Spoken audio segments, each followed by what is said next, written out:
साहब, एहतिकाफ करने वाले को किन सूरतों में बाहर निकलना होता है? माशाअल्लाह, बहुत अच्छा सवाल है, ये भी बहुत अच्छा सवाल है और इसको जहन नशीन करना बहुत ही ज़रूरी है। इसका फरमाना है कि एहतिकाफ करने वाले को किन सूरतों में बाहर जाना होता है। देखो, दो चीज़ें हैं, एक है हाजत बशरिया और एक है हाजत शरइया। हाजत बशरिया के लिए भी निकल सकता है और हाजत शरिया के लिए भी निकल सकता है। हाजत बशरिया क्या है? हाजत बशरिया जैसे कि इंसान को पाखाना करने की ज़रूरत है, पेशाब करने की ज़रूरत है, तो पेशाब और पाखाना करने के लिए ये मस्जिद से बाहर जो करीब में ही टॉयलेट होगा या इस्तिंजा खाना होगा या बैतुल खला होगा, उसी में जा सकता है, दूर जाने की ज़रूरत नहीं है। लिहाजा जो करीब तरीन जगह होगा वहाँ पर ही जाएगा। इसी तरीके से हाजत शरइया, हाजत शरिया में ये है कि मसलन अगर कोई बंदा किसी ऐसी मस्जिद में एहतिकाफ कर रहा है कि जहाँ पर जुमा की नमाज अदा नहीं होती है, तो ये बंदा जुमा की नमाज अदा करने के लिए जामिया मस्जिद जा सकता है, लेकिन इतना पहला निकले कि इसको ये लगे कि अगर मैं यहाँ से जाऊँ तो वहाँ पर मैं उस मस्जिद में जाकर 4 रकत सुन्नत की पढ़ करके इमाम के साथ जमात में शामिल हो जाऊँ और खुतबा भी सुन लूँ। तो उसके बाद फिर जैसे ही वो नमाज हो जाएगी, खुतबा हो जाएगा और नमाज के फ़ौरन बाद फिर अगर वहाँ पर सुन्नत पढ़ना चाहे तो पढ़ भी सकता है, लेकिन बेहतर अफजल ये है कि वापस अपनी मस्जिद में आकर जहाँ पर एहतिकाफ में बैठा है वहीं पर इन सुन्नतों को अदा कर ले। लिहाजा वहाँ से वापस आने की जल्दी जल्दी कोशिश करनी चाहिए। लिहाजा खुलासा ये, 2 सूरतों में हाजत बशरिया के लिए और हाजत शरइया के लिए बाहर जा सकता है। एहतिकाफ में बैठने वाले को किन चीज़ों का एहतियात करना ज़रूरी है? ये भी बहुत अच्छा सवाल है, ये तकरीबन मिलता जुलता सवाल है, लेकिन इसके मुतालिक थोड़ी सी मैं आपको ये बताना चाहता हूँ कि देख लीजिए, एहतिकाफ करने वाला जब एहतिकाफ में बैठे तो उसको सबसे पहले मस्जिद के हुदूद मालूम करने चाहिए। मस्जिद के हुदूद मालूम करने चाहिए, यानी मस्जिद का कौन सा हिस्सा है। क्यों? इसलिए कि बाज़ औक़ात ऐसा होता है कि मस्जिद के साथ कोई वज़ू खाना बना होता है, उसको वज़ू खाना कहेंगे या हमाम कहेंगे, उसको मस्जिद का हिस्सा नहीं कहेंगे।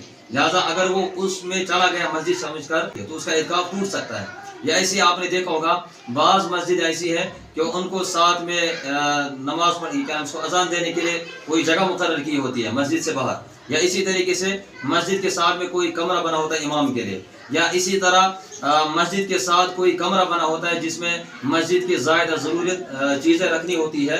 तो वो ऐसी चीज़ें हैं या वो ऐसे कमरे हैं जो मस्जिद के हुक्म में नहीं होते हैं। लिहाजा वहाँ इंसान अगर एक लम्हे के लिए भी चला गया तो इसका एहतिकाफ टूट सकता है।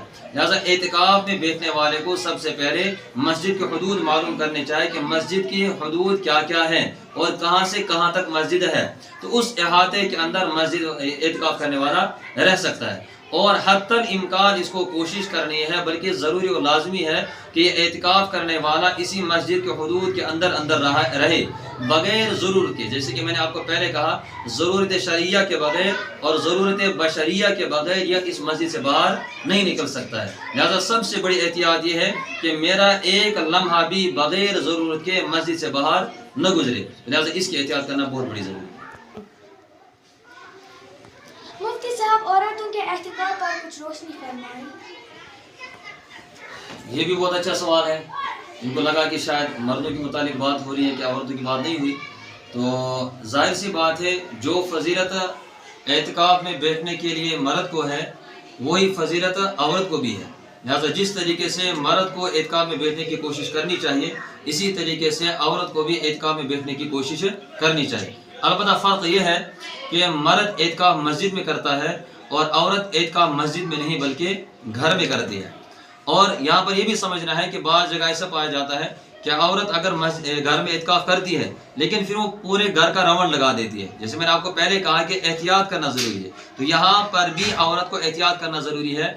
क्या ज़रूरी है कि वो एक ख़ास कमरा मुकर्रर करे, या अगर ऑलरेडी कोई कमरा मुकर्रर किया हुआ जहाँ पर वो नमाज पढ़ते हैं घर वाले, तो फिर उसी कमरे में बैठे। अगर कोई कमरा मुकर्रर नहीं है तो फिर कोई एक कमरा मुकर्रर करे, उसी कमरे के अंदर एहतिकाफ ये 10 दिन गुजारे, जो 10 दिन होंगे ये 10 दिन वहीं पर गुजारे। तो जिस तरीके से मर्द मस्जिद में रहकर एहतियात करता है कि वो ज़रूरत के बगैर, यानी हाजत बशरिया और हाजत शरिया के बगैर मस्जिद से बाहर नहीं निकल सकता है, इसी तरीके से यह औरत उस घर के कमरे से हाजत बशरिया और हाजत शरिया के बगैर बाहर नहीं जा सकती है।